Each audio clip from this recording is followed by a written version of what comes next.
નવસારીના grid overbridge નીચે પાલિકા દ્વારા ખોદવામાં આવેલા આશરે 10 ફૂટ ઊંડા ખાડામાં રખડતી 2 ગાયો ખાબકી હતી. આ ખાડો ટોયલેટ બ્લોક બનાવવા માટે ખોદવામાં આવ્યો હતો અને તેને સુરક્ષિત રીતે કોર્ડન કરવામાં આવ્યો ન હતો. ગૌરક્ષકો અને સ્થાનિકોએ ભારે જહેમત બાદ ગાયોને સુરક્ષિત બહાર કાઢી હતી. આજે 10 ફૂટ ઊંડા ખાડામાં 2 ગાયો ખાબકી હતી.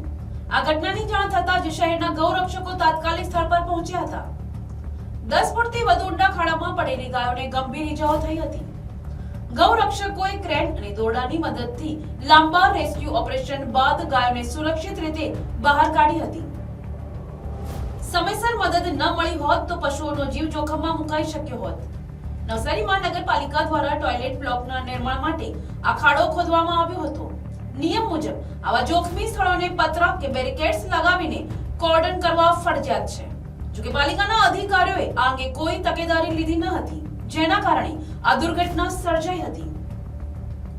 સ્થાનિકોએ પાલિકાની બેદરકારી સામે આક્રોશ વ્યક્ત કર્યો હતો. તેમણે જણાવ્યું કે આ તો પશુઓ પડ્યા, પરંતુ જો કોઈ બાળક આ 10 ફૂટ ઊંડા ખાડામાં ખાબક્યું હોત તો મોટી જાનહાનિ થઈ શકી હોત.